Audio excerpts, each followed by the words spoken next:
Bonjour à vous mes amis et à tous mes partisans. Je suis Saint-Désir Atango, que vous connaissez très bien. Voilà, j'étais en train de travailler dans le site où plusieurs d'entre vous sont déjà venus. Et il est arrivé des agents de la gendarmerie qui m'ont interpellé, me demandant de les suivre, afin de les conduire d'abord chez moi dans un premier temps.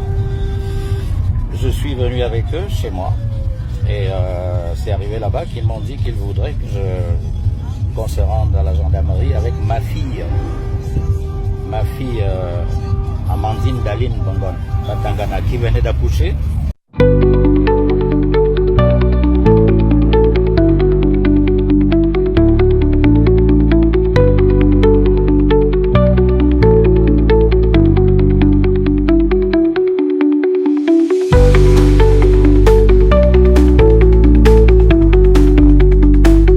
Ça se passe au Cameroun. C'est papa que vous venez de voir sort avec ses deux filles. Il sort avec ses deux filles et tout le monde en parle. Il y a le feu qui brûle et il y a les gens qui ne cessent de condamner ses papas. Restez jusqu'à la fin, on va parler de cette histoire. Salut à tous et j'espère que vous allez tous bien. Bienvenue sur notre chaîne Bianda la Douce officielle. Que Dieu bénisse toutes ces personnes qui s'abonnent. Je vous suis infiniment reconnaissant. Alors, ces papas n'a pas vécu avec ses enfants pendant 16 ans. Depuis 16 ans, en fait. Il n'était pas présent. Alors, quand il est retourné, il a jugé bon de prendre ses enfants, ses deux filles, pour, allez-y comprendre, pour femmes.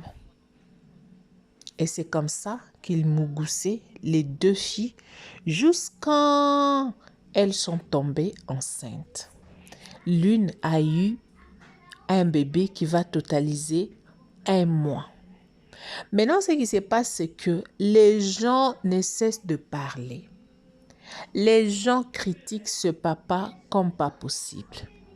Ce sont des Camerounais. Nous savons qu'en tant que Bantous, en tant qu'Africains, nous ne pouvons pas faire certaines choses. Nous ne sommes pas permis de faire quoi que ce soit. Mais vous devez aussi comprendre une chose, et que il y a aussi le monde spirituel. Par exemple, ces papas, en le regardant, vous pouvez voir que c'est quelqu'un qui n'est pas seulement de ce monde. C'est quelqu'un qui est tellement spirituel. C'est peut-être quelqu'un qui pratique la magie noire, par exemple. Alors, quand il est revenu, il a ses conditions. Je vais vous laisser suivre les témoignages de sa fille qui dit que c'est un homme spirituel. C'est un homme spirituel, donc tout ce qu'il fait est spirituel. Il sait pourquoi il est en train de faire ça. Suivez avant de continuer avec notre analyse d'aujourd'hui. Parce que je veux que certaines personnes puissent comprendre certaines choses. Et d'ailleurs, nous vivons les temps de la fin. Et même pas le temps de la fin. Nous savons que ces histoires ont commencé depuis. Mais le problème, c'est qu'il y a des inconvénients. Un père ne peut jamais sortir avec son enfant. Une mère, mêmement, ça ne peut pas se faire. Alors, si vous voyez les gens faire des choses pareilles, allez-y simplement comprendre au lieu de faire trop de bruit sur les nets. Je vous laisse suivre et on se retrouve tout juste après. Je vis avec mes 3 filles. Bon, de temps en temps, il peut arriver, vous savez, la famille africaine, de temps en temps, il arrive qu'il y ait des neveux, parfois un cousin qui est de passage, qui est là. Une vision de la vie, embrassée par ses filles. Mon papa, c'est un homme très spirituel. Oui. Depuis sa révélation en France, parce que il n'a pas vécu avec nous pendant près de 16 ans. Donc, quand il est revenu au Cameroun, il nous a raconté sa révélation faite en France. Et depuis ce jour-là, beaucoup de choses ont changé dans nos vies, notamment notre côté si spirituel. Donc, nous avons adhéré à la spiritualité de notre papa. Comme on le dit souvent, les premiers disciples du Père sont ses enfants.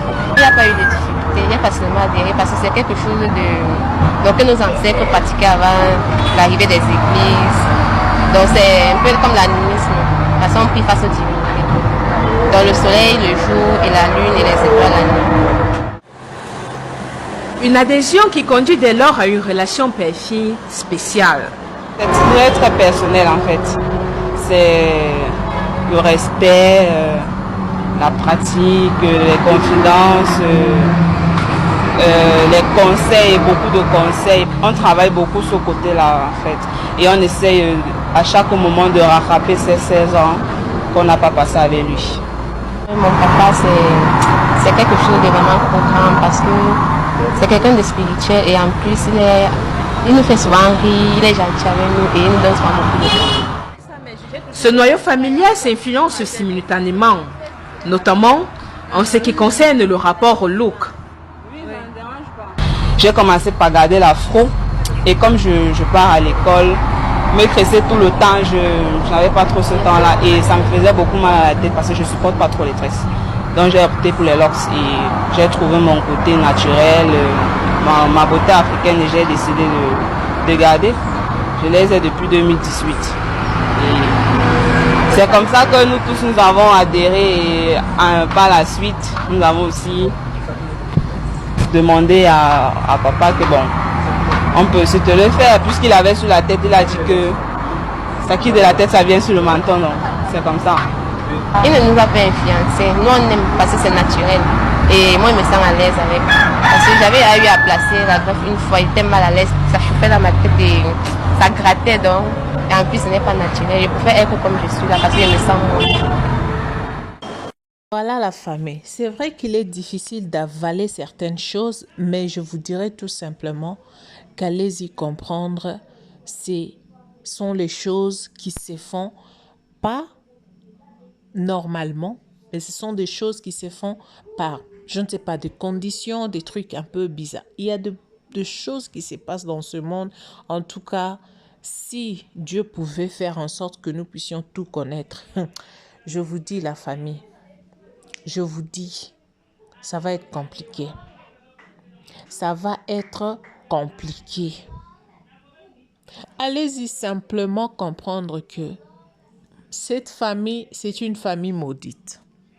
Allez-y simplement comprendre que ce papa n'est pas un père ordinaire. Ce n'est pas seulement un papa qui a mis ses enfants au monde, qui a une morale, la morale est normale, tout est normal. Et puis, on ne va pas dire qu'il est tenté, qu'il est quoi. Non, il sait ce qu'il est en train de faire. Même dans la vie de ces enfants-là, il sait, il connaît ce qu'il est en train de faire. Il sait ce qui se passe. Il sait ce qui se passe.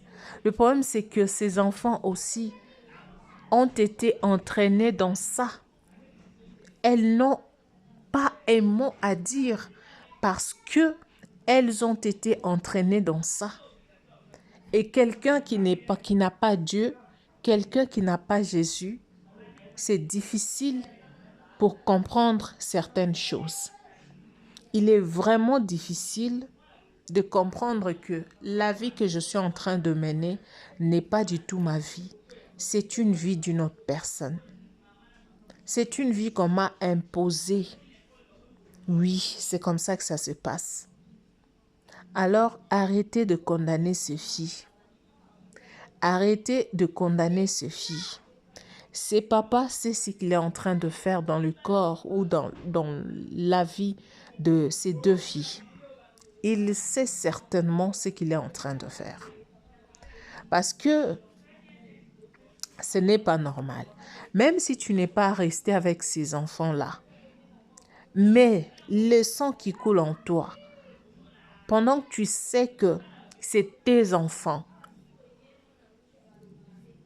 pendant que tu reconnais, même si tu les avais laissés 16 ans passés et que tu es revenu, cela ne te donne pas le droit de sortir avec ces enfants-là. Voilà donc pourquoi j'ai toujours dit que ayons vraiment l'habitude de prier. Donnez vos vies à Jésus-Christ. Parce que quelqu'un qui est en Jésus, quelqu'un qui a la connaissance de la parole, quelqu'un qui a le Saint-Esprit, il est vraiment difficile de tomber dans des pièges pareils. Il est difficile. Parce que même si c'était ton père, si tu as Jésus en toi, si tu as le Saint-Esprit en toi, sache-le bien, crois-moi, que peu importe tout ce que ton père fera pour te faire tomber dans son piège plutôt, ça ne réussira pas, ça ne réussira jamais, alors jamais. C'est vraiment malheureux pour des gens qui tombent dans des situations pareilles. Elles ne l'ont pas voulu, elles ne l'ont pas choisi, c'est arrivé comme ça.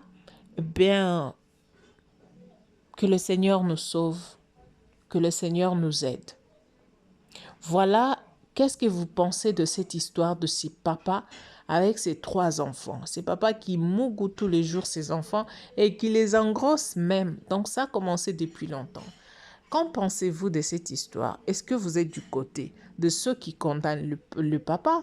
Vous êtes du côté de ceux qui condamnent les filles? Vous êtes de quel côté?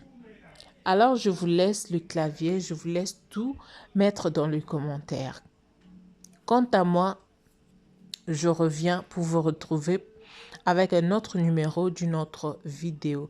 D'ici là, portez-vous bien, je vous aime et que Dieu vous bénisse. Bonjour à vous mes amis et à tous mes partisans. Je suis Saint-Désir Atango, que vous connaissez très bien. Voilà, j'étais en train de travailler dans le site où plusieurs d'entre vous sont déjà venus.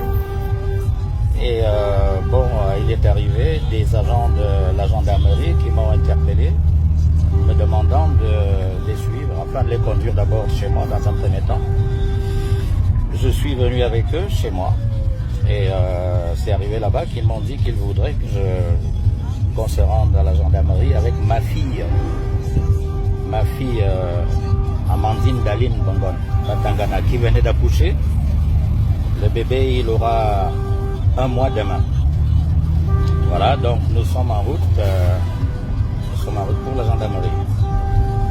Et voilà, je vous tiendrai au courant de tout ce qui se passe plus tard.